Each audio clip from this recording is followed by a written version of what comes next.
Você já se perguntou o que é preciso para transformar uma situação de desolação total em uma história de triunfo? Pois bem, essa é a história de Neemias. Neemias, ele é um líder cuja determinação e fé moldaram o destino da nação de Judá. Os muros de Jerusalém, que um dia eles foram símbolo de proteção e segurança, agora eles estão em ruínas. O cenário era de completa desolação, não apenas porque a estrutura daquele muro estava demolida, mas principalmente porque o espírito do povo estava abatido. E foi nesse contexto que Neemias ele estava servindo o rei da Pérsia. Nós vemos aqui que ele tinha uma posição de assistente do rei da Pérsia, e ele recebe a notícia que mudaria o curso da sua vida e a história de Jerusalém. Através de Anani, o irmão de Neemias, ele ficou sabendo da miséria e do desespero que estava assolando a cidade. E a dor dessa mensagem que ele recebeu do seu irmão levou Neemias às lágrimas. A Bíblia diz que ele chorou muito, mas essa notícia também acendeu dentro do coração dele uma chama de determinação. E diante desse cenário, Neemias faz o que muitos de nós faríamos.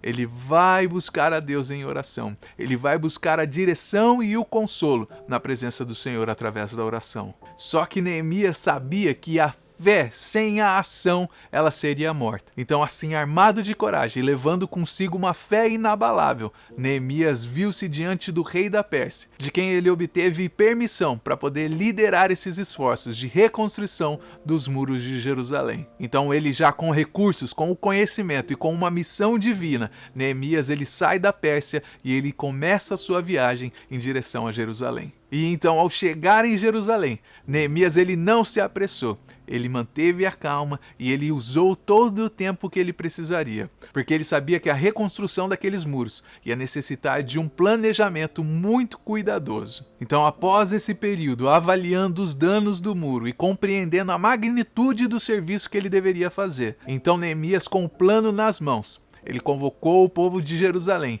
e apresentou a sua visão. Qual era a visão dele? Era reconstruir os muros e restaurar a dignidade e a segurança daquela cidade. E uma coisa que fica muito clara aqui para mim e para você é que Neemias ele simplesmente não elaborou um plano.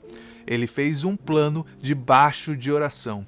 Neemias enfrentou diversos desafios. E esses desafios não foram apenas desafios físicos com o trabalho, com o labor que ele tinha que colocar em prática, mas foi também social e espiritual. Porque a reconstrução daqueles muros era uma tarefa muito difícil.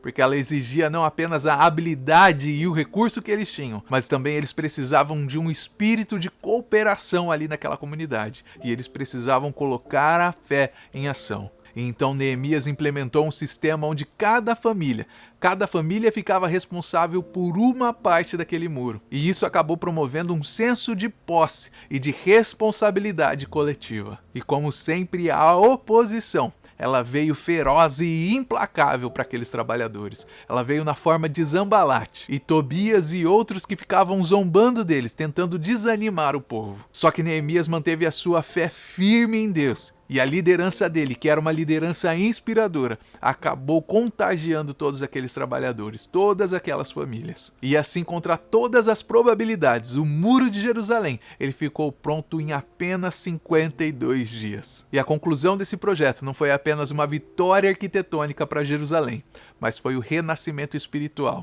e comunitário daquele povo. O povo de Jerusalém, que antes estavam tristes, capenga, desanimados, agora eles estão jubilantes, eles estão unidos pela fé e pelo esforço daquela comunidade. E a dedicação daqueles muros ao Senhor, ela foi celebrada com uma grande festa. Foi feito assim para servir de testemunho do poder da fé e de um planejamento que dá certo quando é colocado nas mãos do nosso Deus, através da oração. Mas essa história, meu amigo e minha amiga, não é apenas uma história de pedras e argamassas usadas ali para construir aquele muro. Essa é uma lição sobre liderança, sobre a fé e sobre a importância de cada um de nós nesse projeto que nós estamos vivendo. Qual projeto é esse, Renato? É o projeto da construção do futuro das nossas igrejas. Neemias nos ensina que diante das adversidades da vida, a união, a fé e a determinação, elas podem reconstruir não apenas muros, mas também o coração e a esperança de um povo. E muito mais no âmbito das nossas comunidades, das nossas igrejas nos dias de hoje. Porque eu não sei se você já parou para pensar nisso,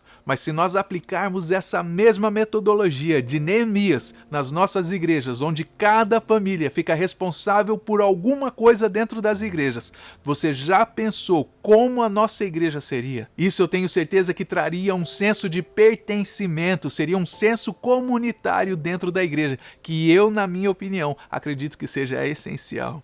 Porque quando os membros da igreja estão engajados na obra de Deus, a igreja ela para de ser a igreja do pastor fulano de tal e ela volta a ser a igreja de Cristo, onde cada pessoa, onde cada membro faz parte do corpo de Cristo e assim cada pessoa efetivamente acaba cumprindo a sua missão dentro do corpo de Cristo. Que fique para mim e para você essa reflexão no dia de hoje. Como nós podemos engajar e como nós podemos trazer todas as pessoas da nossa comunidade para que elas tenham parte naquilo que nós estamos fazendo para Cristo. E se você quiser saber como essa história continua, eu gostaria de pedir para você que clicasse nesse vídeo que está aparecendo na tela.